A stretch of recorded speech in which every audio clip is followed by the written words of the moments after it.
And we're live. Says live. Hello, everyone. This is another Quest Army Hangout. Thank Yay. you for watching. Participating this week, we have David, Hi. Judith, Hallo. John, Lauren, Hello. Michelle, Hi. and Stacy. Hello. I'm Joff.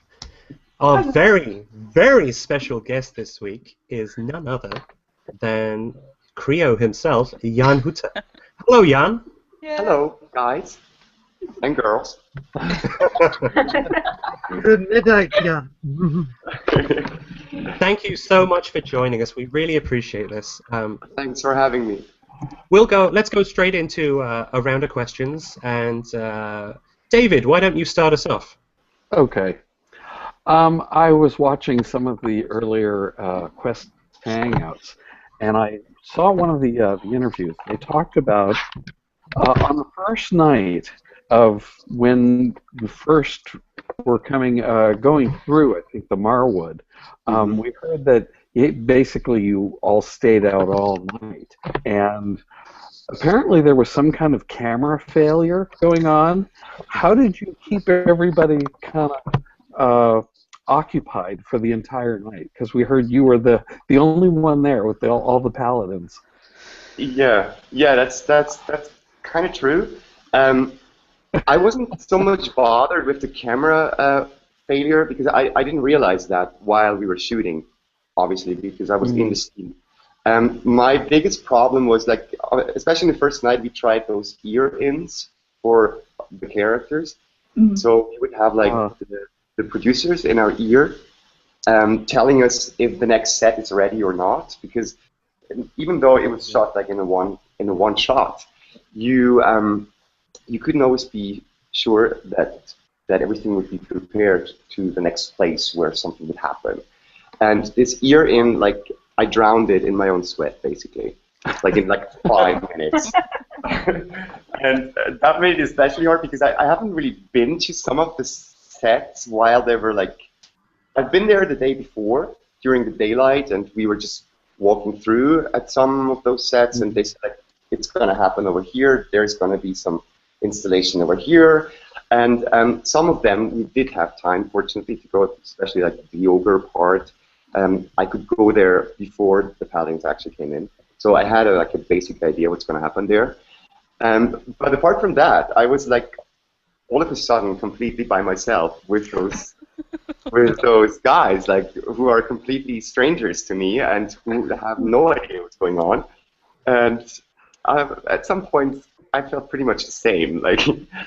So there was a lot of improvisation and a lot of, I mean, as you said, it's like a whole night. So and in the show, they're like, I don't know, maybe like 12 minutes of it. Yeah.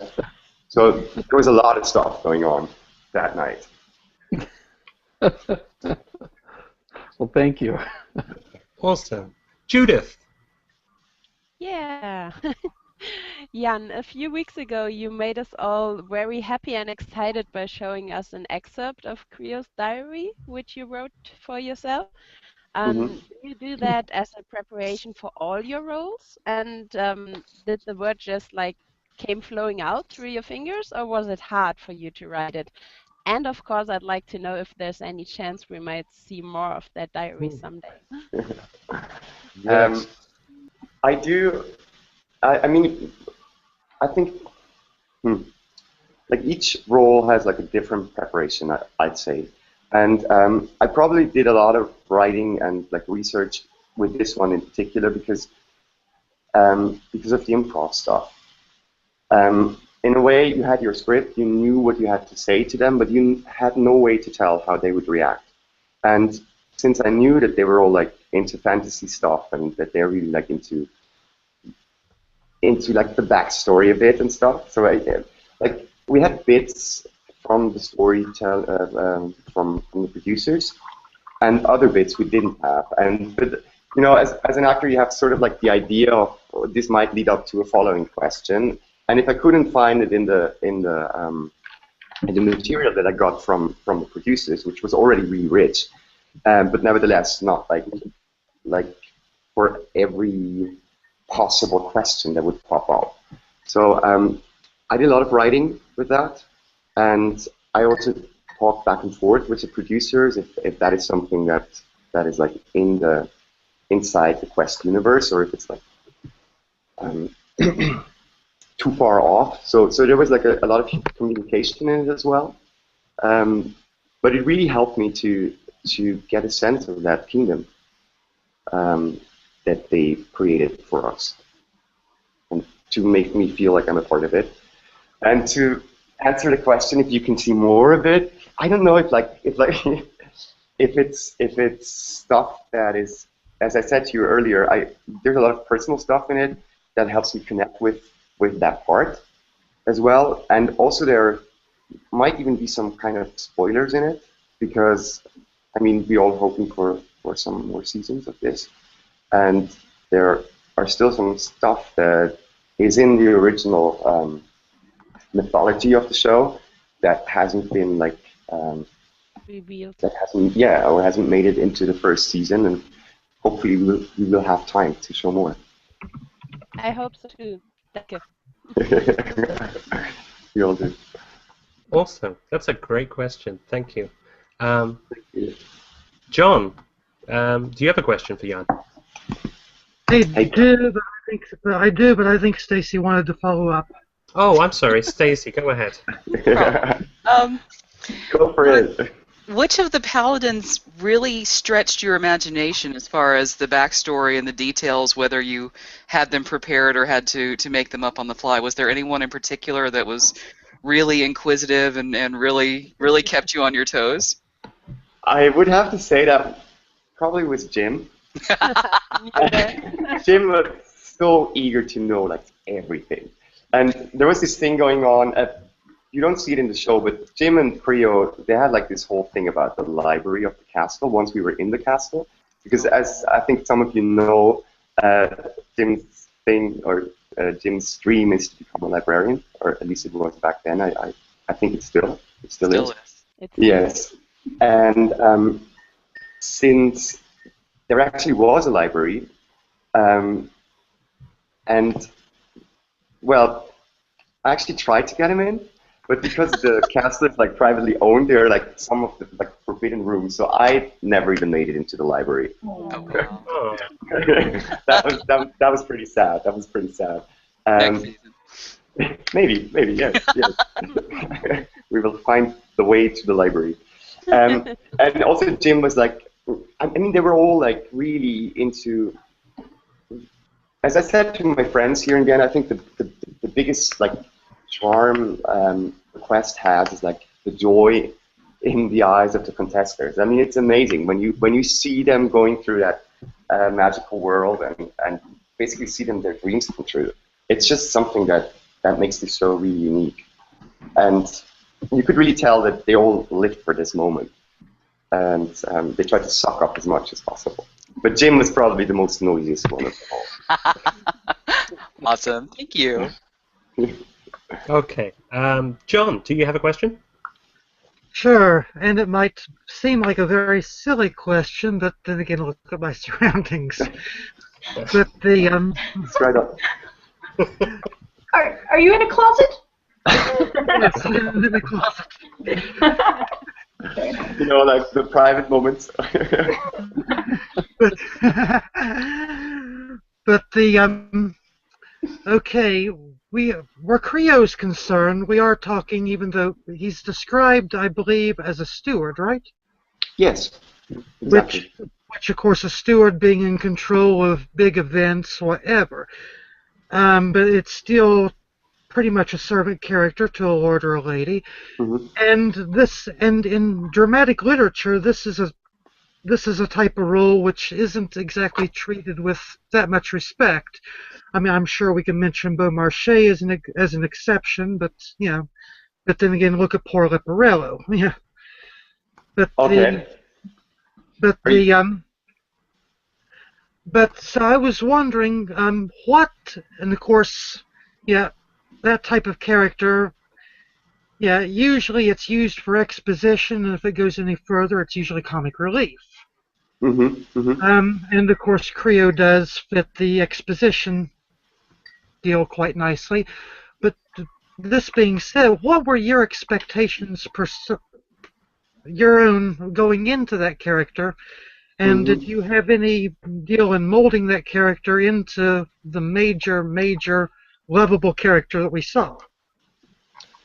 Thank you. Well, I think what I found most interesting about Creo is that he is like, sort of like, at least in his head, drifting between those worlds, and is like has the chance to connect the paladins with Everrealm, but also the audience with Everrealm. And I think that was like the biggest challenge to really be the window into that world, and also the guide. I mean, it's the one thing that you would love to do if you're in a show like this. I think I was so happy with this part that I think. So your question, if I got you right, is that what makes the part that I was wondering. Yeah, sorry there, Jan. Yeah, I'm babbling, but I was wondering what did you when you were going into it? Did you, before you got the script, or any notes on the character that you did or that they did?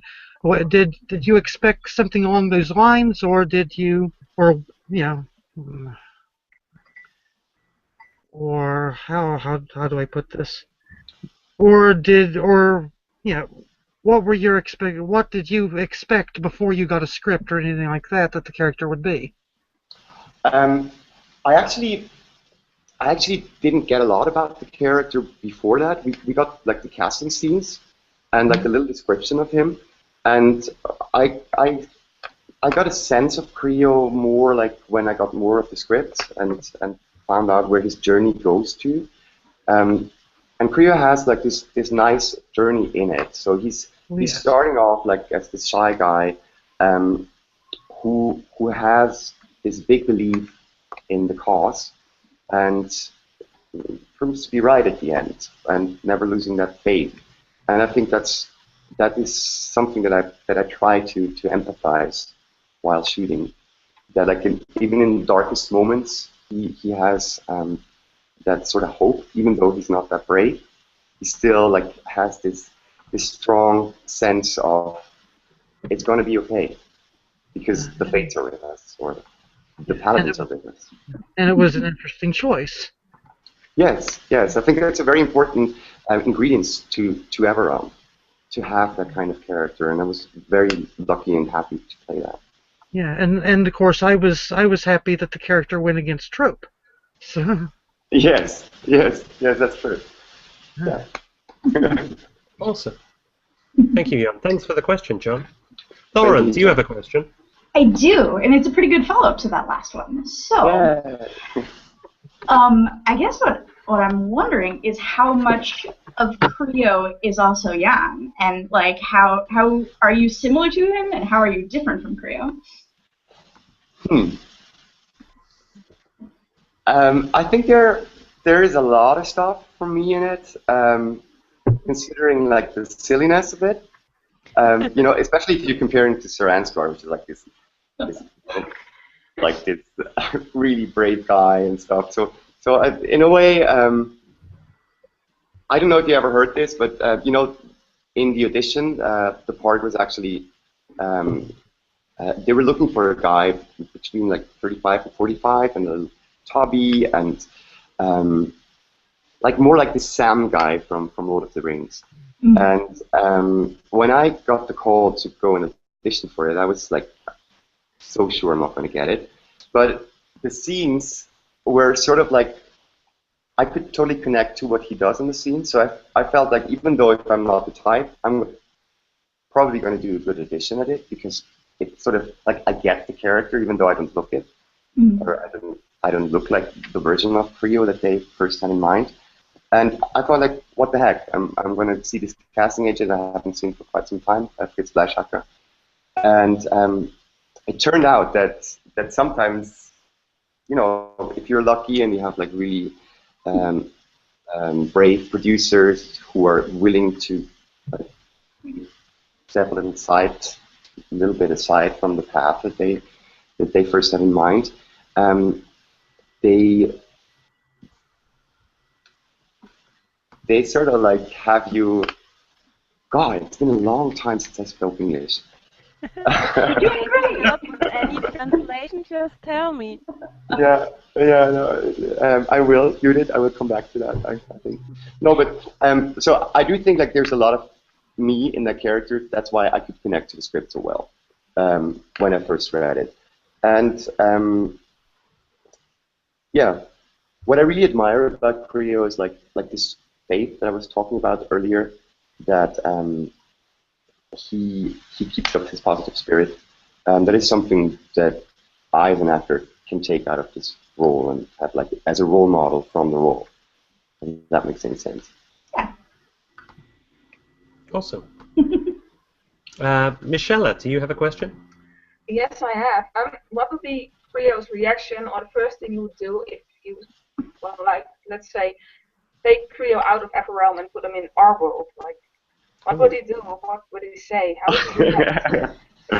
You would probably be looking for the Hall of Fates.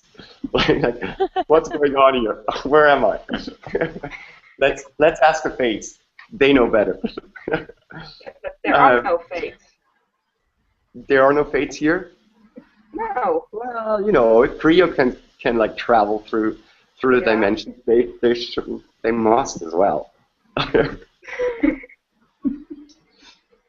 And then you probably would like try all the things we do. I mean, imagine coming from a world like this, coming to this world. It's like equally crazy as it is for the paladins to enter Everrealm, I guess. Yeah, that's true. Yeah. There are no cars. I'm sorry, you were just breaking up. She froze.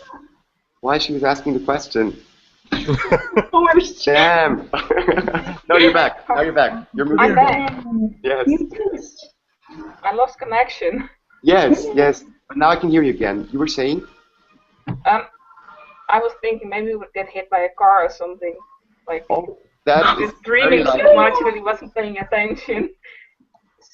Like in between the takes, or in between like the meetings with the paladins, I was very lucky to have like this really great assistant, and she saved me a couple of times from like really, dark in those woods, and you're not always like, as long as the cameras are on, there's like some light. Just peeing in the forest at 4 o'clock in the morning can be quite an adventure.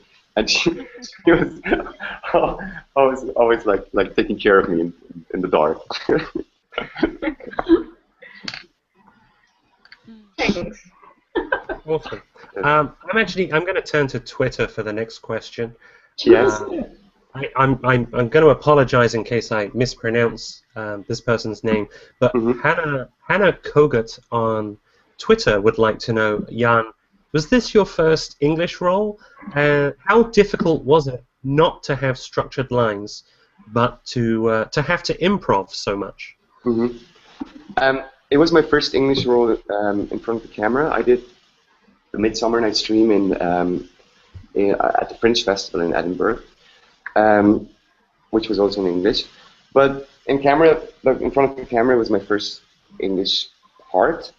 And I'd say I think probably the most difficult thing is to switch from scripted lines that I had to do towards the paladins, switch back to improvisation. So it wouldn't make so much of a difference, as well as in dialect, as in also like the kind of like sense Crio was written in, and that was also like the reason why I did all those diary stuff, because I wanted to like kind of get into that language that he's using, which I think is brilliantly written, and not to like fall behind those scripted parts, and being able to like live up to that when I was improvising. That was the goal. Okay, perfect. Yeah. Thank you. Okay, in David's absence, Judith, why don't we go back to you for another question? Yeah, all right. Let's see. Yeah. I was wondering if there was ever a scene filmed in which Creo was having a vision, and if so, how did they do it? I always imagined that when Creo has a vision, maybe Hmm. your eyes, which seem pretty dark throughout the entire show, would Yes. maybe turn to their natural blue in that moment. That would have been a cool effect. Yeah, that sounds. You should talk to the visual effects guy for season 2. I want that to happen. um, Actually, there was this one thing in that episode where we are walking away from the camp. I can't remember which episode that was, when we are going to the Hall of Fates, and I think I'm allowed to tell that.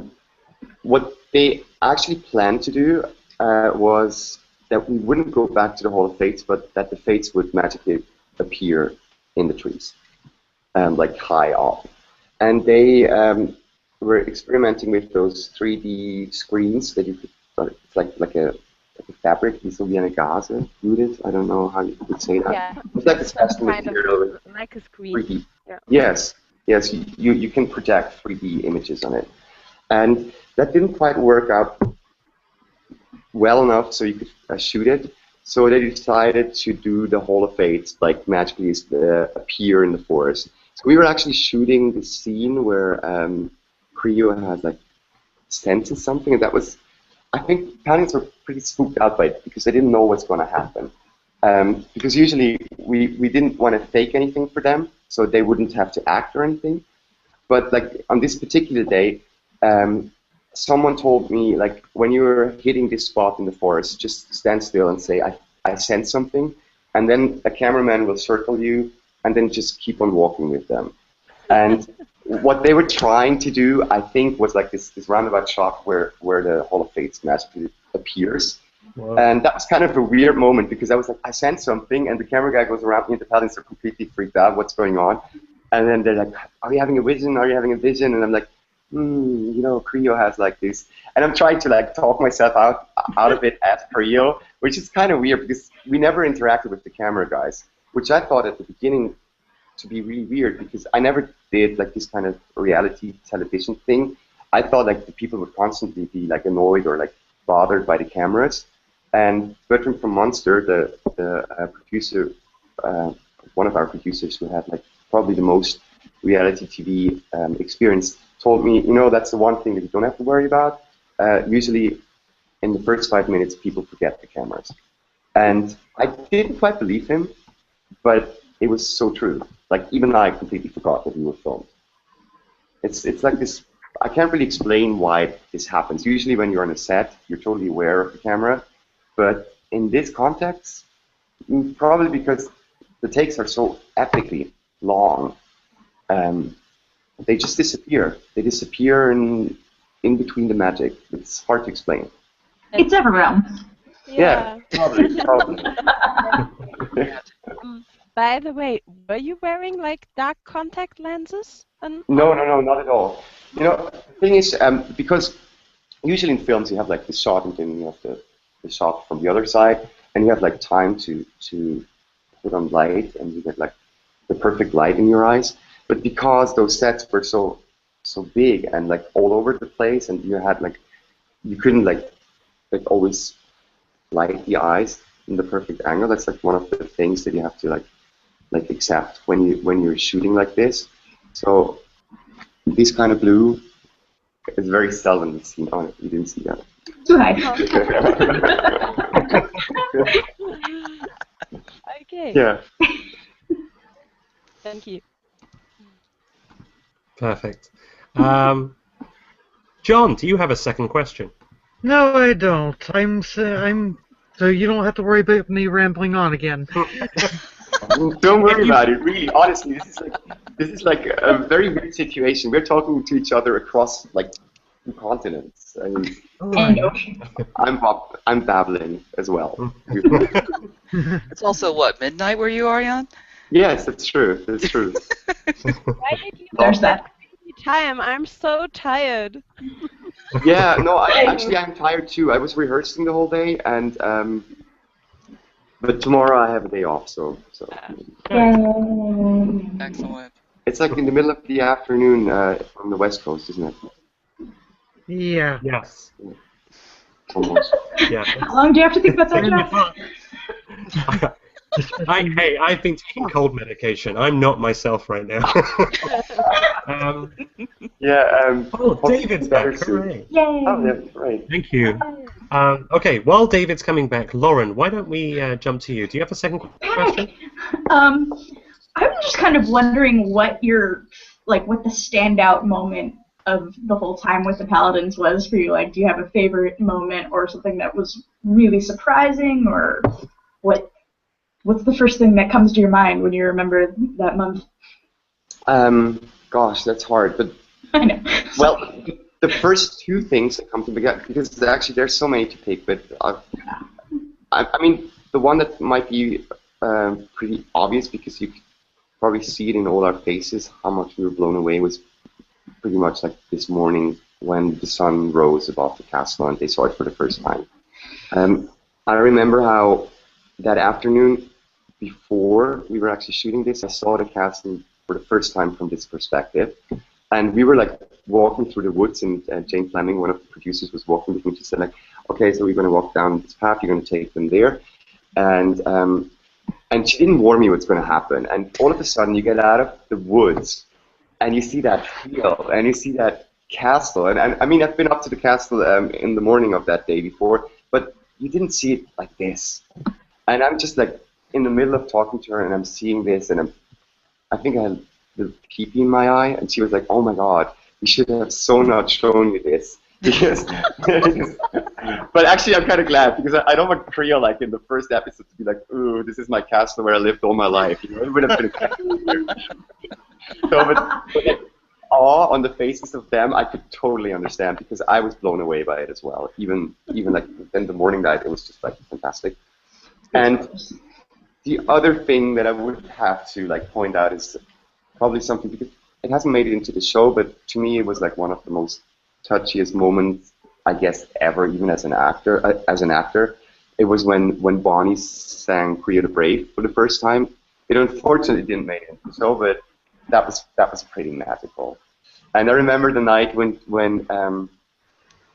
she got voted off. She was really afraid that she would be voted off, and on the way to the Hall of Fates, she was singing it again, like while we were walking, and it was really tough. That was a tough night. Actually, that leads me to ask a question. Mm-hmm. How was it, Jan, being there for each banishment, for having, to not only guide the paladins to, the Hall of the Fates, but also to be that one person from the cast that was always present when you had to turn your back on one paladin each time? Yeah, that was really a weird moment, like from the first time, and it never stopped being weird, I think. Especially in the first few episodes, like no one was like, the rules were kind of like, it was unspoken, but they didn't really say goodbye to each other. And I really enjoyed that the further on we got, the more the paladins were like, fuck this rule, this is my friend. And they just like went back and hugged them. And I could totally understand. And I always wanted to be like, yes, please group hug, because I really, it's like the weirdest shit. This is like, you're like in this, I'm sorry, I'm sure that children watching it, someone has to bleep it after this. But honestly, like you're like in this, it's like the weirdest boot camp you can imagine for all of us, and we're all in the same boat, like actors and contestants, and the amazing crew and the amazing producers who haven't slept for a month while we were shooting. So you all get like in this kind of state of mind that I've never been before. I remember like what, the sun is going up. Like I slept like basically 3 to 4 hours each night, like max. Wow. Ouch. Yes, but it was like at the same time you all were like full of this energy, because that place does something to you. And I was tired, but I was never tired. It sounds like basically it was a ludicrously rewarding experience. Yes. I mean, hearing Rob, Eric, and Peter and Marcello talking about decompressing at the end of each day. Can you tell us any more about that? About what you were doing to try to relax? What were they telling you? Because now it feels like a trap. No, I don't. Playing billiards. I don't think you could tell us. Well, you might be able to tell us something that we haven't heard before, but both Rob and Marcello were very honest, and there was food, and there was drink, and there were fun times, and that's. I learned to play pool. It's like very un-Everrealmish, but like whenever it was just like impossible. Even though I knew that I had like 5 hours to stay at home and get back into the car that would drive me back to the castle. You just can't go to sleep.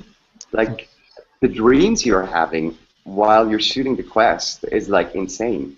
You're like back in your own flat, in your house, and you're coming from that set where you've spent like the last 16 hours, and you're lying in your bed and you're like there again.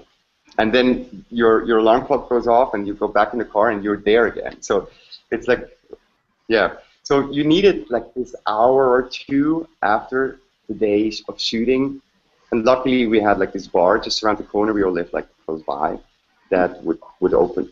How much do you know of that? Am I just like opening up to it? Enough to be jealous. Okay, no, there was the bar, and there was this Scottish guy. I can't believe I forgot his name. Adrian was his name, and he already knew all the quest people are coming, and he would like open the bar even though they're supposed to be closed at 4 in the morning, and he would put like the pool balls on the table, and he would all give us a schnapps, and we could just like breathe. So cool, very cool. David, welcome back. Do you have a second question for Jan? You almost called him Crio. You weren't the first. Trust me, it's happened like all the time. Actually, so sorry. No, don't. Actually, on the set, I really preferred if people called me like that, because if there was an emergency or something, it happened like really, really rarely during the month, but sometimes someone behind the cameras had to yell at me because there was some really unexpected thing going on. So I would hear my name, and I would like make up some excuse to the paladins that would fit Crio and tell them to wait here, and I have to check out something and then come back. And if that happened, I was so glad if the crew member remembered that they should call me by my character name and not like, because I wouldn't react to Jan. It happened once, and I was just like standing in the forest, keep looking at the birds. Well, before I completely die of embarrassment, David, why don't you ask a question? Okay. Well, I don't know if it's been asked already, so did the paladins ever ask you questions related to modern times to try to trick you into that was the worst. There were like several incidents. Not that they tried to be like, it's not so much that they tried to trick me into something or anything, but like I remember they like been constantly making like Game of Thrones references, and honestly, I adore this show. This is like sorry, which one? Like winter is coming, yes, for example, or the night is dark and full of terror, and basically like the quest is the night is dark and full of terror. So like they're like literally like gazillion moments where you could use a Game of Thrones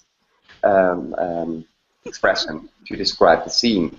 So Crio obviously doesn't watch Game of Thrones and has never heard of the book, but Jan, on the other hand, is like almost equally as geeky about it as some of the contestants were. So it was really always hard. I always had like this joke on the tip of my tongue, and I always had to like step back and breathe. And you're Crio, you have no idea what you're talking about.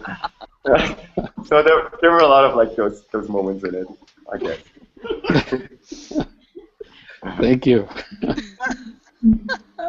Awesome. Michelle, do you have a second question? Yes, I just got a message from my friend, and she's writing a Quest Harry Potter fan fiction, and she asked me if I could ask you what would be Creo's Patronus. It's Patronus in English, right? Okay, it's okay. This is too deep. I did see a couple of those movies, and I really enjoyed them. But this is embarrassing. Now I'm turning, and I'm blushing. It's like the blue light that pops out of the wand when there is a Dementor coming. Like it represents the soul. It's like the animal that represents the soul. Oh yeah. Yeah, like a guardian spirit. Yeah. Yes. Oh, now I get it. Okay. I was just doing an animal workshop in Berlin.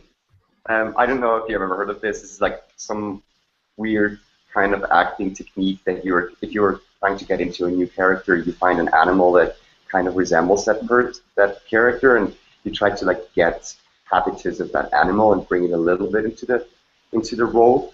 And I was a fruit bat, which is like an enormous bat, but it was for another product. Never mind. So Creo is not a fruit bat, trust me. I'd say Creo might be like this little baby deer who might have the chance to become something bigger one day, but so far he's a deer, like a baby deer. Oh, that's adorable. And So cute. yeah, that's a question. I say Creo is a Ravenclaw, but she claims he's a Hufflepuff. These are those houses, or is that like a... Yeah. Yes. It's a house. Okay, Hufflepuff is Bonnie and Jim? no, not Jim. Who were the Hufflepuffs? Wasn't there like this moment where they were talking about? I think it was Tim and Patrick. No, it was Bonnie and Patrick. Those were the Hufflepuffs. I don't know, somewhere on Twitter or somewhere I read that. Is that right? I thought Patrick was Gryffindor. Oh. Yeah. My apologies to Patrick and the House of Gryffindor. Okay, well, no. What do you think? What kind of house would I be? Well, I would say Ravenclaw, but my friend says Hufflepuff. So Okay. Yeah, Ravenclaw is intelligence, Hufflepuff is loyalty. Hufflepuff. I guess. Yes. He seems very Hufflepuff to me. Yeah. Yeah, I think so. Yeah, loyalty is definitely one of Creo's like stronger suits. Thank you for answering her question. I'm sorry, I didn't hear that. Can you say that again? Thank you for answering her question.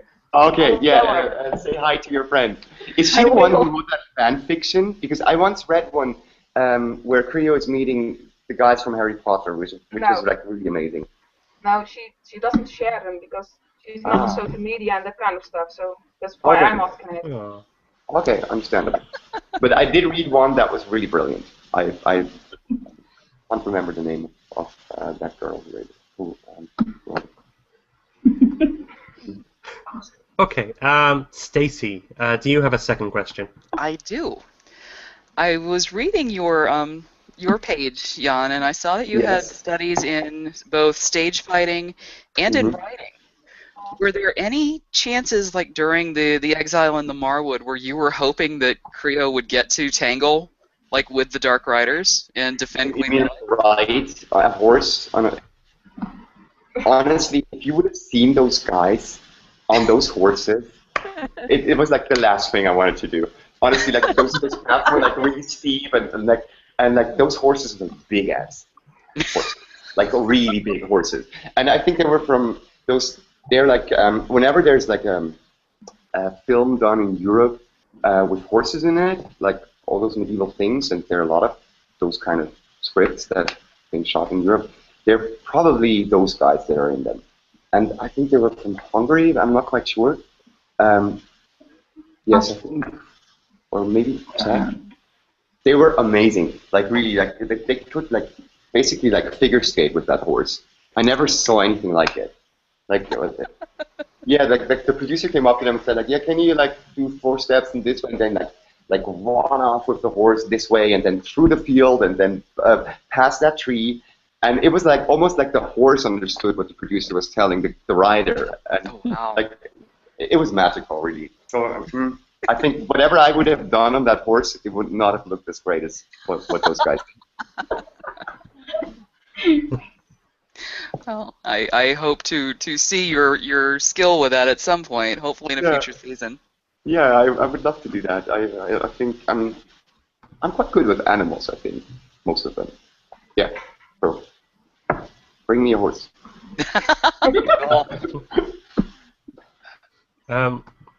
Okay, before we switch this round and we have you ask us a question, Jan, I just have one more from Twitter, and it seems to be a weekly thing. It's not intentional, but Josh Mog at the Josh Time on Twitter has several fantastic questions, and I'm gonna ask what I think is the best.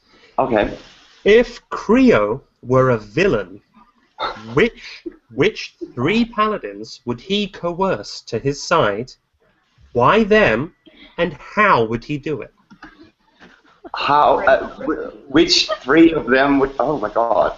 If it's easier, okay. You know what? That's a big question. Let's No. simplify. No. It's a hard one, but let me at least try. And first of all, I have to say who was the guy who asked that?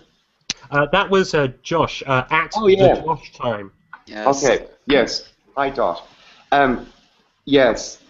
First of all, I was really, really like surprised on how many people of the Zier's army on Twitter were actually like suspecting Crio. I mean, come on, guys. I mean, this is innocent. This is like 90% why I got this job was. This is like It's insane. always the quiet ones. Yeah, it's true. Yes. But it really was amusing, and I don't hold it against them at all. But it was kind of like Twitter was a lot of fun during some week. Like, so if you would be the mean guy, and then he would probably Bonnie, because even mean guys need some entertainment, and Bonnie is just like, you heard her sing. I mean, not the best thing about Bonnie is like you should hear her do voices. It's like incredible. And I think Shondo as well, because Shondo, like, I have to admit, and I hope he's not taking that personally, but the first 2 days, Crio was a little bit afraid because John is like really intense. I mean, you've seen these 2 first episodes, and I also, we all got like this description of the paladins, like just a few lines what they do in real life and stuff, and how they look like a picture. And I read there that he's a professional martial arts fighter. Is that something? Yes. And then he was like this really intense guy. He's really strong, and Crio's not that strong. And when we wouldn't go back for Sebastian, I honestly was really afraid that something bad is going to happen. I mean, he's like the nicest guy, of course, but who would have known? I only saw him for like an hour or so back then, and so I think he would be like he would be the guy that I would send in first into the battle against good. And then, that's really tough. The third one, oh god, they were all amazing. Probably.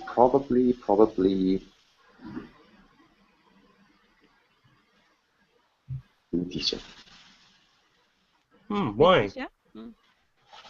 Letitia, because Letitia really had me while I was watching the quest. I mean, obviously, it was great having her in the team, but I have to admit she was one of the paladins that I truly discovered through the show, because a lot of stuff a lot of her amazing stuff happened while Crio was not there. So even though we talked about it as actors after the shooting, it's different when you see them. And I really liked her struggle as well, and sometimes feel like, yeah, I wish I would have been there more. Sort of, yeah. But I don't have favorites. I almost asked that. Honestly, I don't. It was the group that made it somehow. It's like, as I said, that energy, that joy, and that willingness to believe, and it was like a piece of cake sometimes. We're like, oh, how is this going to work? But because those guys were like so into it and so wanted this to happen, it was really helping a lot. That's awesome. That's so awesome. Okay, Jan, it's that time. I'm gonna turn it over to you. And Okay. I want you to ask us a question, Mhm. and then we'll do our best to take it in turns to answer your question. So will I ask a question to each of you guys, or is it like That is a question that I throw in? that is entirely up to you. If you have questions for each of us, by all means. Yes. If it's easier, just ask one question. Whatever you Okay. want to do. Now it's your show. Okay, I do have a question because Judith was just writing me a text before that and warned me, and I thought about it. Not that much before, unfortunately, but I think what I would be most interested in, what do you think should happen in season 2? Ooh. And what would you like to see? What kind of creature? What kind of castle? What kind of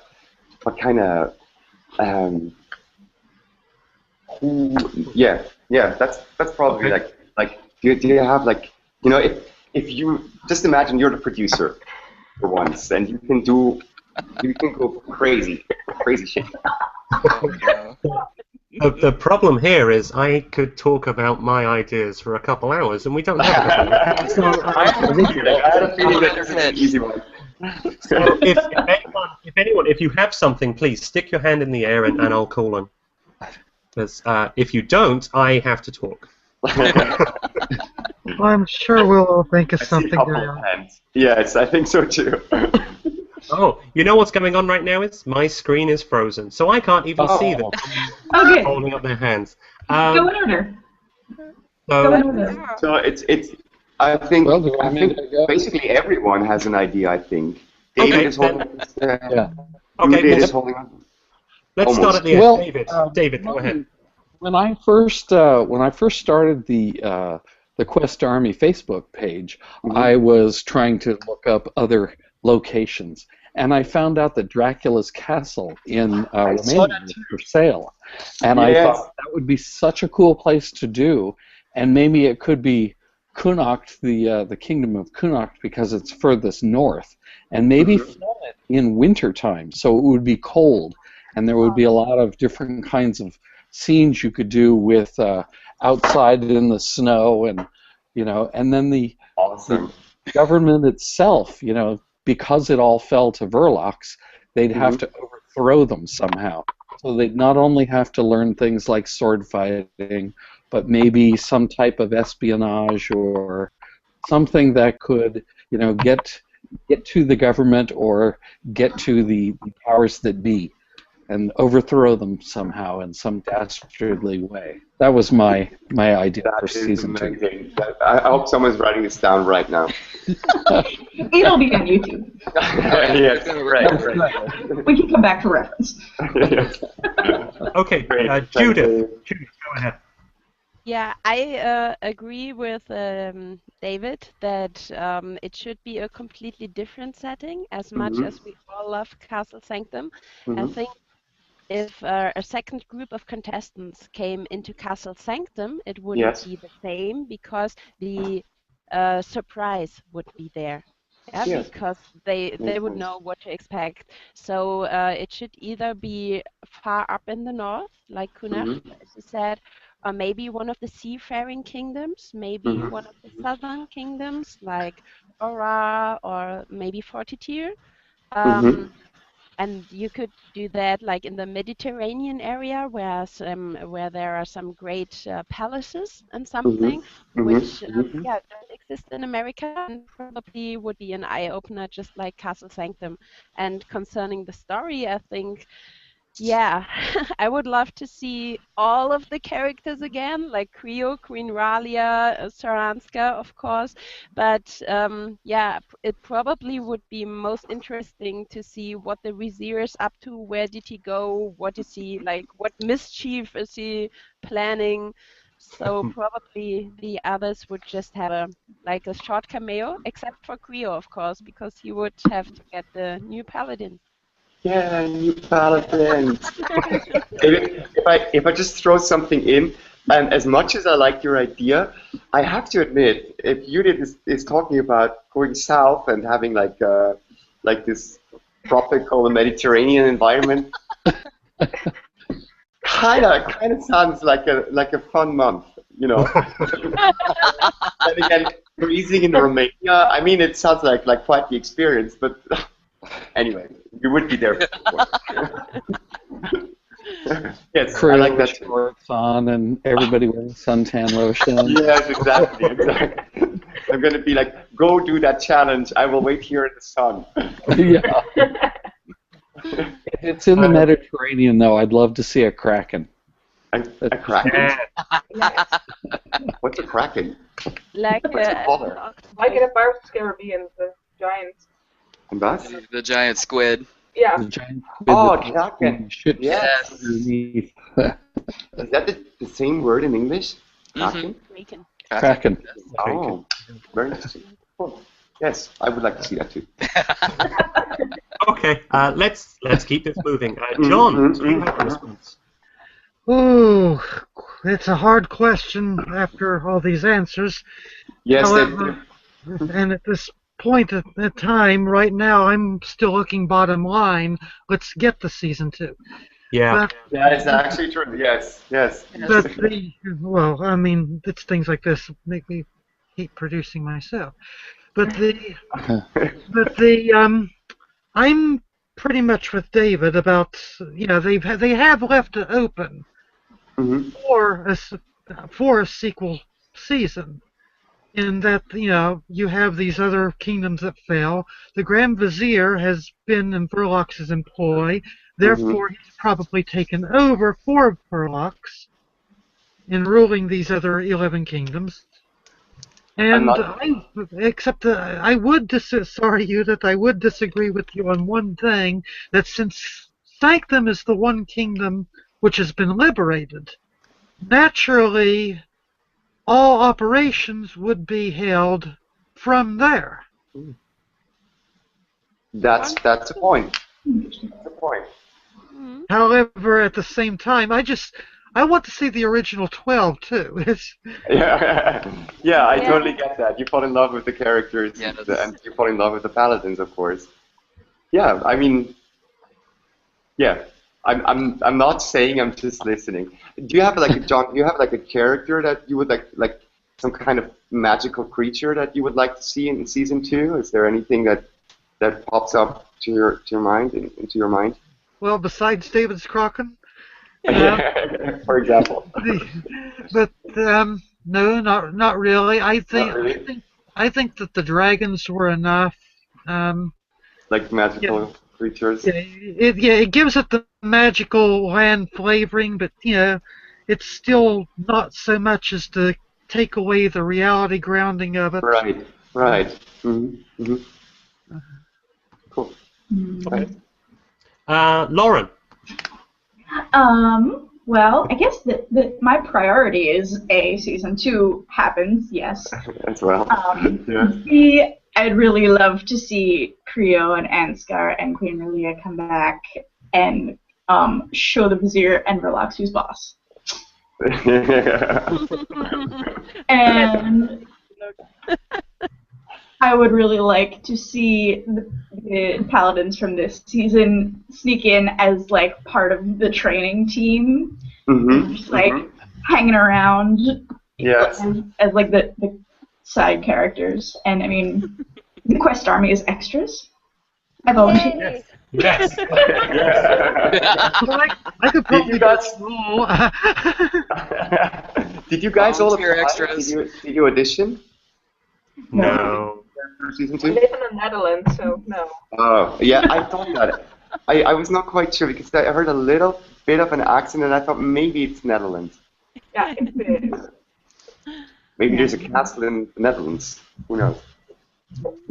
There are castles, not with bushes or forests around. Okay, okay. So Lauren, you were saying? Sorry, I was interrupting you.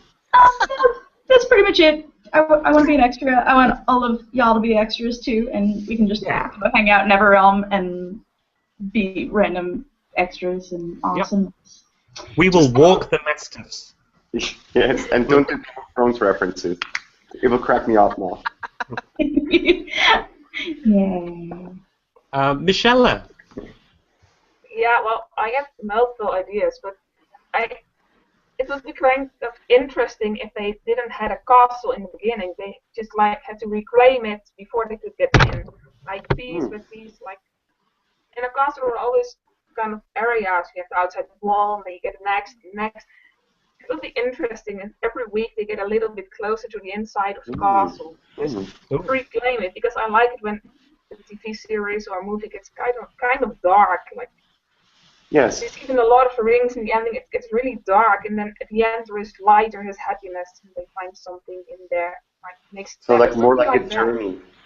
Yeah, like from the outside of the walls to the heart of the castle. And yeah, maybe like the paladins, always the old paladins, like representing their own castle, and they're all sending help from outside or something like that. Just sounds really interesting as well. Get to the heart of the castle. Yeah. Cool. Cool. Yeah, that's a great idea. Awesome. Thank you, Michelle. Stacy. Welcome. Well, let's see. Three possibilities. Well, hang on. I don't want any of your possibilities to be favoring the Vizier. Hear me out. I'm on the same team, but you know. Well, I was going to say Fazenay because of the Moorish influence that we've discussed for Joshua's and my writing, and Mediterranean, more North African influence, but there's that. From speaking with Jim, I would love to see Aura and the aquatic, the beachfront, the maritime challenges potential, and also building off of some of the other ideas of not being in a castle, either encampment based out of possibly Sanctum's army, pushing to liberate one of the kingdoms, or from some of Jim's historical references, the Glick people are highly nomadic, so possibly traveling with the Glickets. That sounds kind of cool, like a desert quest, or like a desert quest, or just gypsy through the woods, through the forests, somewhere else in Everrealm, but not having a fixed home yet, and trying to liberate the kingdom. Glick was the one that was such a long time. It's the one with the swamps in it a lot, isn't it? Yes. So it's not the desert one. Yes, Fazenay was the desert. Right. Yeah. So there's all kinds of potential with both of those. Yes, it sounds great. Yes, I really like that about the maps of Everrealm. That there's everything in it. So they did such basically telling you everything's open. You know, we can go crazy with this. That's really nice. So, Shaw, tell us. Okay. I'm probably going to keep my own answer short, just because we are pretty much out of time. I don't think anyone minds if we run over. I'm pretty sure that we could keep going, and I'm pretty sure the people watching could keep watching. But oddly enough, my ideas. Actually, I'm not surprised. My ideas align mostly with Stacy's, which is I'd love to see Fazenay in a dream, in a universe where we have 12 seasons. Fazenay would be the final season. But to be selfish, I want Fazenay in season 2.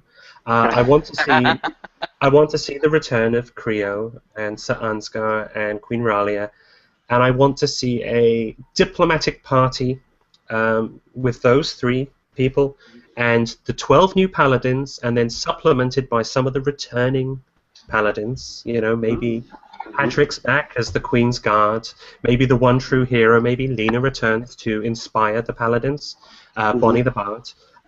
There's a room for all of them as cast members. But I'd like to see a journey from Sanctum to Phasne. I'd like to see some movement between the episodes, and the challenges each week are just getting to Phasne. So maybe Phasne is the 3rd season, and the 2nd season is that journey. But I'd like to see more of an epic quest where it's going from point A to point B. That's what I got. And also that would stretch it out. We could get like 25 seasons out of it now. Oh yeah. Yes, that's a big stretch. Honestly, I totally agree with you two guys. I also always liked those parts of our story where we actually like moved and where we had to, like, you know, they always did a great job with that, but I think like with some challenges it worked a little better than with others, that they would actually like be woven into the story, like so that it would like bring the story to like the next level, and I really like that. So if we're talking about like a journey, that would be like really interesting to see. Well, one of the things I thought that we actually kind of overlooked here as far as magical creatures, every season will probably have the fates in it. Yeah. But then again, there is one other magical creature that we haven't talked about, is that Creo says, I don't know how they know where to find me, but they always find me. Creo is the magical creature also, human form. So you're the one who's summoning the fates all the time. So you're always the guide, so you'd be in there in all the seasons. Yes.